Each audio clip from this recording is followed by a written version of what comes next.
বিরাট কোহলি একবার বলেছিলেন, আমার কেরিয়ারে যদি কোনো একজন বোলারকে খেলতে সব থেকে বেশি সমস্যা হয়ে থাকে, যে আমাকে সত্যিই ভুগিয়েছে, তবে সেই বোলার হলো মোহাম্মদ আমির। শুধু কোহলি নন, বিশ্বের অন্যতম বিধ্বংসী ব্যাটসম্যান এবি ডিভিলিয়ার্সও বলেছিলেন তিনি আমিরের চেয়ে কঠিন বোলার ফেস করেননি। আর স্বয়ং ইমরান খান, যিনি ওয়াসিম আকরামকে খুঁজে বের করেছিলেন, তিনিও বলেছিলেন এই বয়সে ওয়াসিম আকরামও এতটা ট্যালেন্টেড ছিলেন না। পুরো ক্রিকেট বিশ্ব তখন বলছিল পাকিস্তান এমন এক হিরে পেয়েছে যে আগামী 15 বছর ক্রিকেটের রাজত্ব করবে। সে ওয়াসিম, ওয়াকার, শোয়েব আখতারের সব রেকর্ড ভেঙে দেবে, ম্যাকগ্রা বা অ্যান্ডারসনের চেয়েও বড় বোলার হবে। কিন্তু তারপর একটা আওয়াজ আসে, নো বল। আর ওই একটা আওয়াজ বিশ্বের সব থেকে ভয়ঙ্কর বোলারকে আকাশ থেকে মাটিতে আছড়ে ফেলে। সেই বলটা শুধু ক্রিজের বাইরে পড়েনি, কোটি কোটি ফ্যানের বিশ্বাসের বাইরে গিয়ে পড়েছিল। এই গল্পটা শুধু ব্যাট আর বলের নয়, এই গল্পটা লোভ, বিশ্বাসঘাতকতা, জেলের গরাদ আর তারপর এমন এক ফিরে আসা যা সিনেমার গল্পকেও হার মানায়। নমস্কার, আপনারা দেখছেন টিএসপিএন বাংলা। আজ আমরা সেই 18 বছরের ছেলেটার কথা বলবো যে ক্রিকেট বিশ্বকে দুবার কাঁপিয়ে দিয়েছিল, একবার তার সুইং দিয়ে আর দ্বিতীয়বার তার অপরাধ দিয়ে। 2009 সাল, পাকিস্তান ক্রিকেটে এক নতুন ছেলের আগমন ঘটে, মোহাম্মদ আমির। 17-18 বছরের গ্রাম থেকে উঠে আসা এক সাদা সিধে ছেলে, কিন্তু হাতে বল পেলেই সে যেন জাদুকর। দুদিকেই বল সুইং করানোর ক্ষমতা। 2009 টি-20 বিশ্বকাপে পাকিস্তানকে চ্যাম্পিয়ন করতে তার বড় ভূমিকা ছিল। খ্যাতি, টাকা, নাম সব তখন তার পায়ের তলায়। কিন্তু কম বয়সে পাওয়া এই বিশাল খ্যাতি সামলানো সহজ নয়, বিশেষ করে যখন আপনার গাইড বা ক্যাপ্টেনই আপনাকে ভুল রাস্তায় নিয়ে যায়। আমিরের জীবনে ভিলেন হয়ে এলেন মজহার মজিদ নামে এক বুকি, আর তাকে এই অন্ধকারে ঠেলে দিলেন স্বয়ং তার captain Salman but.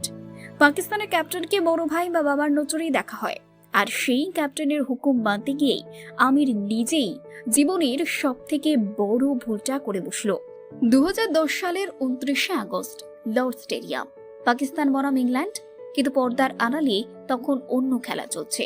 News of the World sting অপারেশনে বুকি মজহার মজিদ আগেই বলে দিয়েছিল পরের ওভারে আমির একটা বড় নো বল করবে, আর টিভিতে ঠিক সেটাই দেখা গেল।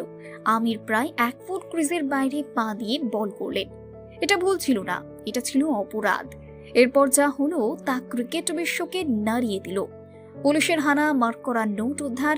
যে ছেলেটা কাল পর্যন্ত হিরো ছিল, আজ সে ভিলেন। ফ্যানেরা তার জার্সি পরালো, তাকে গদ্দার বলল। লন্ডনের আদালতে আমির নিজের দোষ স্বীকার করে কান্নায় ভেঙে পড়ল।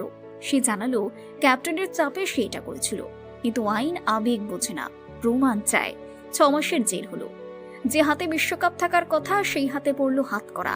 লর্ডসের ব্যালকনিতে দাঁড়িয়ে হাততালি পাওয়ার বদলে সে জেলের কালকুঠুরিতে একা কাঁদছিল। আইসিসি 5 বছরের জন্য তাকে ব্যান করলো। জেল থেকে ছাড়া পেলেও সমাজের জেল তাকে মুক্তি দেয়নি। সবাই তাকে ছিছি করত, মিডিয়া বলতো কেরিয়ার শেষ। কিন্তু আমিরের মনে ছিল অনুশোচনার আগুন। সে মাফ চাইল, অ্যান্টি কারাপশন ইউনিটের সাথে কাজ করলো। কিন্তু ফেরার পথ সহজ ছিল না। মোহাম্মদ হাফিজ এবং আজহার আলীর মতন সিনিয়ররা বলে দিলেন, আমির থাকলে আমরা খেলবো না। ভাবুন একবার, নিজের টিমের ড্রেসিং রুমে কেউ আপনার সাথে কথা বলছে না, কেউ পাশে বসে খাচ্ছে না, কিন্তু আমির চুপ ছিল। সে জানতো সম্মান মুখ দিয়ে নয়, বল দিয়ে উইকেট নিয়ে ফেরত পেতে হবে। অবশেষে 2016 সালে সেই ইংল্যান্ডের মাটিতেই তার কামব্যাক হলো। দর্শক গ্যালারি থেকে চোর চোর আওয়াজ তুলল, কিন্তু আমির ফোকাস হারায়নি।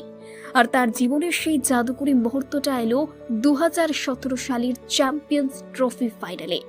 প্রতিপক্ষ চিরপ্রতিদ্বন্দ্বী ভারত, বিশ্বের সেরা batting line up, Rohit, Dhawan, Kohli. League ম্যাচে ভারতকে হারিয়ে পাকিস্তান ফাইনালে। সবাই ধরে নিয়েছিল ভারতই জিতবে, কিন্তু সেদিন আমির শিকারে নেমেছিলেন। প্রথম ওভার রোহিত শর্মা স্ট্রাইকে, আমিরের তৃতীয় বল দুর্দান্ত ইনসুইং, আর রোহিত এলবিডব্লিউ প্রথম ধাক্কা। এরপর ক্রিজে এলেন বিরাট কোহলি। আমির তাকে একটা দুর্দান্ত বল করলেন, এজ লাগলো, কিন্তু স্লিপে আজহার আলী সহজ ক্যাচ ফেলে দিলেন। সবার মনে হলো ম্যাচ ওখানেই শেষ। কোহলির ক্যাচ ছাড়া মানে ম্যাচ ছাড়া। আমির হতাশায় মাটিতে বসে পড়লেন।